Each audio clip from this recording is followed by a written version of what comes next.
नमस्कारम। मैं डॉक्टर रेखा वर्मा, सह आचार्य राजकीय बांगड़ महाविद्यालय टीटवाना से।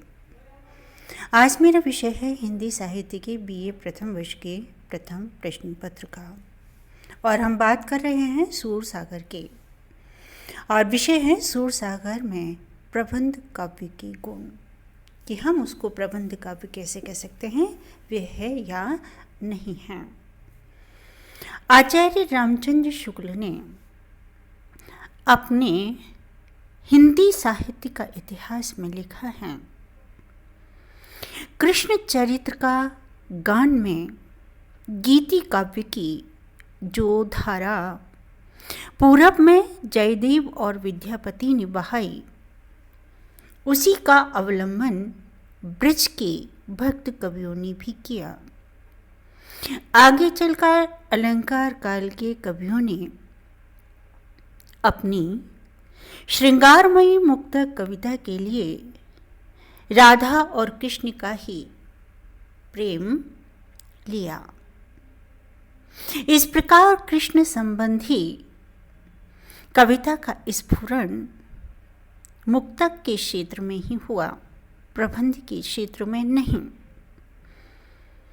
कृष्ण भक्त कवियों ने श्री कृष्ण भगवान के चरित्र का जितना अंश लिया है, वह एक अच्छे प्रबंध काव्य के लिए पर्याप्त न था।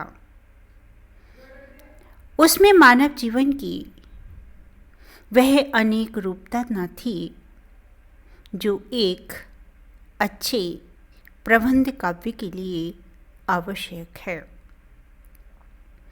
कृष्ण भक्त कवियों की परंपरा अपने इष्टदेव की केवल बाल लीला और यौवन लीला लेकर ही अग्रसर हुई, जो गीत और मुक्तक के लिए ही उपयुक्त थी।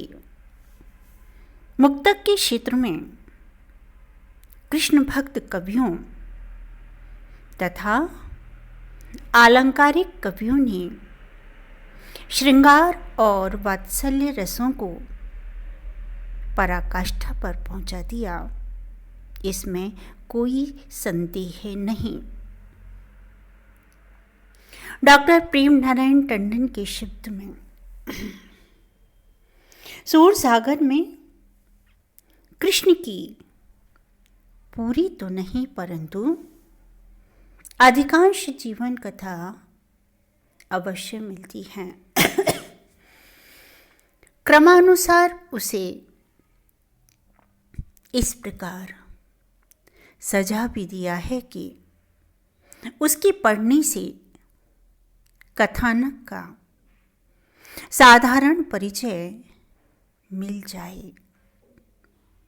ऐसी दशा में प्रश्न हो सकता है कि सूरसागर को गीति काव्य कैसे माना जाए,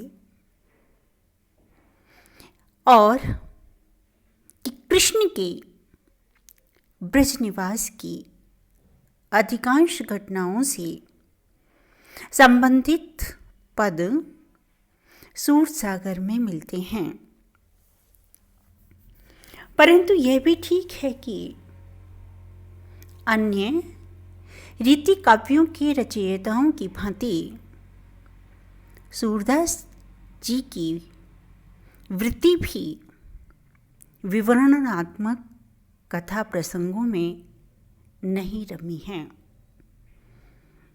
उनका उद्देश्य कृष्ण की पूरी जीवन गाथा लिखना था ही नहीं। वे भक्त कवि थे और भक्ति के आवेश में उन्होंने अपनी इष्टदेव की जीवन लीलाओं के संबंध में स्फुट पदों की रचना की। केवल आवेश से कोई कवि किसी नायक की जीवन गाथा कह ही नहीं सकता। अर्थात सूरसागर को गीति काव्य मानने का सबसे प्रमुख कारण यह है कि यही बात कवि को इष्ट थी। सूर साहित्य में भक्ति और काव्य का जैसा अपूर्व मिश्रण हुआ है, वैसा विश्व साहित्य में बहुत कम देखने में आता है। सूर का समस्त काव्य वर्णन है और यह वर्णन राग रागनियों से समन्वित गीतों में उपस्थित किया गया है। इसलिए सूर के गीति काव्य को वर्णनात्मक गीति काव्य या प्रगति वर्णन की संज्ञा दी जा सकती है। सूरसागर में कृष्ण लीला की प्रधानता होते हुए भी कवि की प्रत्यक्ष आत्म अभिव्यक्ति मिलती है। उनकी प्रवृत्ति आत्म निवेदन की और अधिक उन्मुख है। उनका समस्त जीवन अपनी आराध्य के समक्ष अपने सुख दुख, हर्ष विषाद, उत्साह और शोक आदि के नम्र निवेदन में व्यतीत हुआ। महाप्रभु के संपर्क में आने से पूर्व वह संत परंपरा के स्वरचित गीत गाया करते थे। पुष्टि मार्ग में दीक्षित होने के बाद उन्होंने श्रीनाथ जी के समक्ष कीर्तन करने और आत्म निवेदन के रूप में पद गाने का कार्य मिला।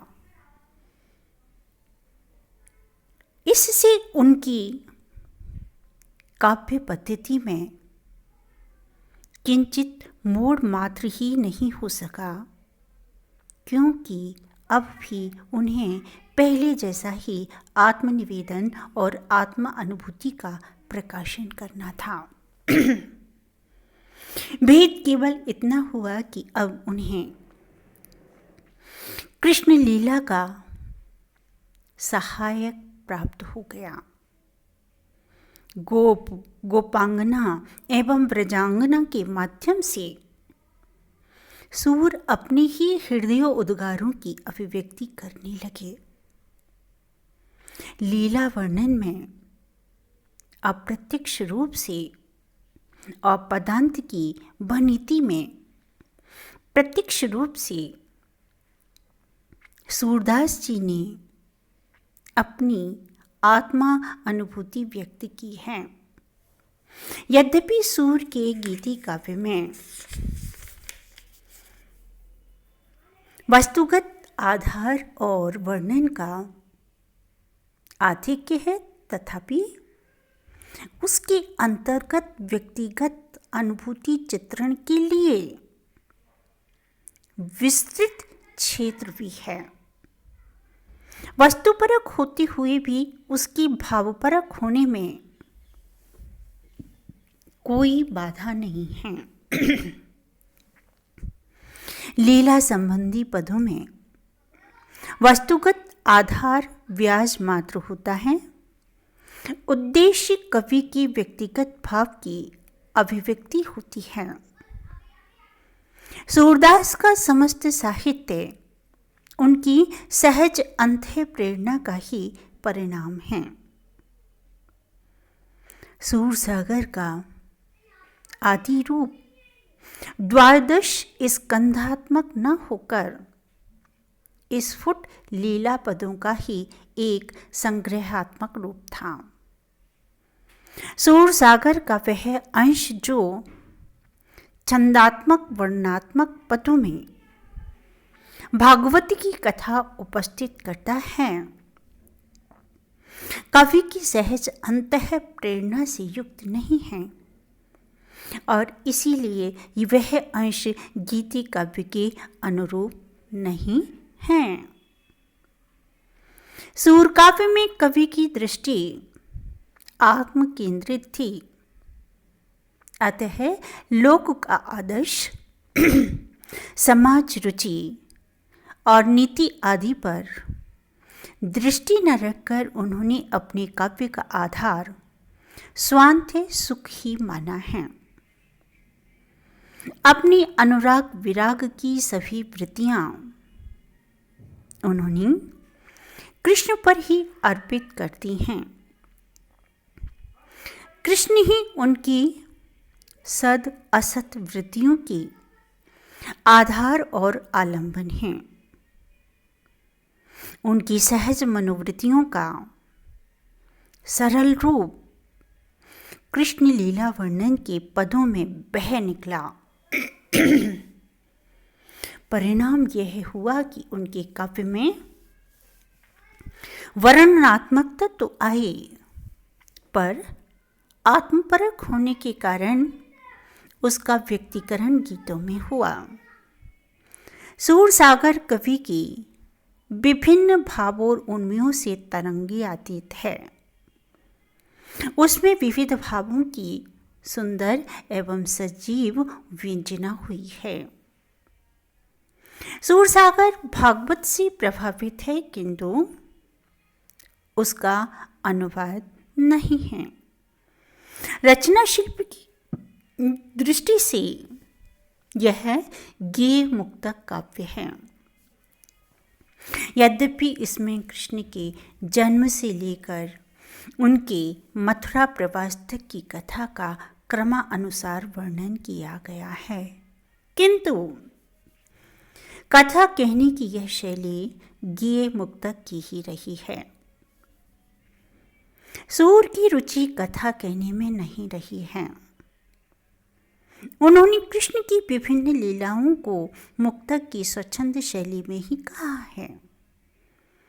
जिन प्रसंगों की वर्णनों में उनकी रुचि नहीं जमी, उनका संक्षेप में चलता हुआ वर्णन कर दिया है, किंतु जहां उनकी रुचि जमी है, जैसे गोपी उद्धव संवाद में, वहां वे रम गए हैं। उन्होंने इस प्रसंग पर 1000 पद रचे हैं। यही स्थिति कृष्ण की बाल लीला वर्णन के प्रसंग में मिलती है। कवि एक ही बात को भिन्न भिन्न ढंग से अनेक बार प्रस्तुत करता है, फिर भी उसका मन नहीं भरता। सूरसागर की कथा के आधार पर एक सफल प्रबंध काव्य अर्थात महाकाव्य की रचना की जा सकती थी, किंतु महाकाव्य की रचना के लिए जिस संतुलन, धैर्य और प्रबंध पटुता की आवश्यकता होती है, कृष्ण भक्ति के रस में आप्लावित सूर के भक्त हृदय में इन गुणों का निर्वाह करने की सामर्थ्य नहीं थी। अधिक कथा में संबंध निर्वाह की आशा सूरदास से करना व्यर्थ है। केवल कथा संगठन और वर्णन शैली की दृष्टि से सूरसागर काव्य नहीं बन सका, किंतु अपने उदात्त गुण, महान संदेश, अप्रतिम काव्य सौंदर्य एवं अद्भुत जिजीविषा शक्ति के कारण यह ग्रंथ श्रेष्ठतम महाकाव्यों से स्पर्धा कर सकता है। आचार्य हजारी प्रसाद द्विवेदी ने इस संबंध में लिखा है, शिल्प में गीति काव्यात्मक मनोरोगों का आश्रय करके महाकाव्यात्मक शिल्प का निर्माण हुआ है। ताजमहल ऐसा ही महाकाव्यात्मक शिल्प है। इसका मूल मनोराग गीति का तत्वात्मक या लिरिकल है। सूरसागर भी इसी प्रकार का महाकाव्यात्मक शिल्प है, जिसका मूल मनोराग लिरिकल या गीति काव्यात्मक है। वास्तव में सूरसागर के रचयिता भक्त प्रवर सूरदास की प्रकृति महाकाव्य रचना के अनुकूल नहीं रही। उन्होंने सूरसागर के मनोरोगों का काव्य बना दिया, क्योंकि इसकी मूल संवेदना गीति काव्यात्मक रही है। कवि ने कृष्ण चरित्र के जिस अंश में सर्वाधिक रुचि प्रकट की वह महाकाव्य का विषय बनने योग्य नहीं है। महाकाव्य में कथाक्रम, वर्णन, सामाजिक परिवेश, मनोरागों पर संयम, संतुलन के निर्वाह की आवश्यकता रहती है। परंतु जहाँ मात्र मनोराग ही मूल विषय बन जाए वहाँ इन सब बातों का निर्वाह होना असंभव हो जाता है। और सूरसागर तो मनोरागों का ही काव्य रहा है। सूरसागर में उसका रचयिता घुल मिल गया है। इस प्रकार सूरदास महाकाव्य न लिखकर भी महाकवि कहलाते हैं। वे मुक्तक काक होते हुए भी महान कवि थे। अतएव उन्हें महाकवि कहना उचित ही है। उनमें महाकाव्य कार्य की प्रतिभा थी। सूरसागर में महाकाव्यात्मक शिल्प का नवीन प्रकार मिलता है। इसमें कवि की अप्रतिम काव्य सौंदर्य एवं अद्भुत जिजीविषा के दर्शन मिलते हैं। अतः आचार्य हजारी प्रसाद द्विवेदी का यह कथन अत्यंत मार्मिक एवं सत्य है कि सूरसागर में गीति काव्यात्मक मनोरागों का आश्रय करके महाकाव्यात्मक शिल्प का निर्माण हुआ है। सूरसागर को गीति काव्यात्मक महाकाव्य कह सकते हैं। अतः सूरदास को महाकवि के नाम से अभिहित करना निरी भावुकता न होकर एक यथार्थ सत्य है। दूसरी यह समझना भूल है कि प्रबंध और मुक्तक में प्रबंध श्रेष्ठ है और मुक्तक हीन। प्रबंधकार महान कवि है और मुक्तकार उससे हीन। आचार्य पंडित रामचंद्र शुक्ल ने इसी दृष्टिकोण को मान्य मानकर महाकाव्य को विस्तृत वनस्थली और मुक्तक को एक चुना हुआ गुलदस्ता कहकर हिंदी के मुक्तक काव्य को महाकाव्य की तुलना में हेय दृष्टि से देखा। दृष्टि की इसी संकीर्णता के कारण शुक्ल जी छायावादी काव्य का भी उचित मूल्यांकन नहीं कर पाए। सूरकाव्य में शिवत्व की प्रेरक शक्ति है। वे मनोरागों का परिष्करण करके उन्हें उदात्त बनाने का प्रयास करते हैं। इसलिए यथासंभव अपने काव्य में प्रस्तुत उन्होंने किया है। उन पर महाप्रभु का गहरा प्रभाव था। वे इष्टदेव और महाप्रभु में कोई अंतर नहीं मानते थे। इसलिए जब अंतिम समय विट्ठलनाथ जी ने उनसे कहा कि महाप्रभु के संबंध में आपने एक पद भी नहीं कहा, तो उन्होंने उत्तर दिया, मैंने महाप्रभु और कृष्ण में कभी अंतर समझा ही नहीं। इस प्रकार से कह सकते हैं कि सूरसागर प्रबंध काव्य न हो परंतु मुक्तक काव्य के श्रेष्ठ गुणों से और प्रबंध काव्य की बराबरी की समानता करने में समर्थ है। धन्यवाद।